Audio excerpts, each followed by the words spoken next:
Alright, so the shower curtain rings are assembled to the shower curtain.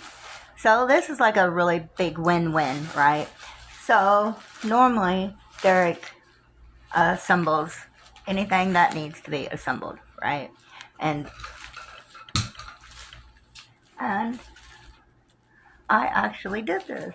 So I actually assembled the shower curtain and the shower curtain rings on the shower curtain rod. Wow. Okay.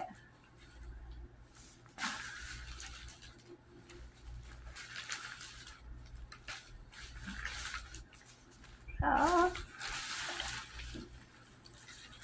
there we go.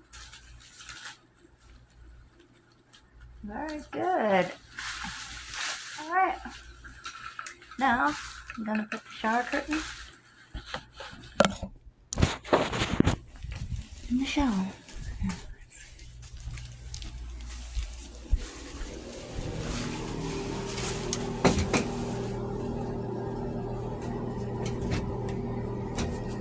And it works. There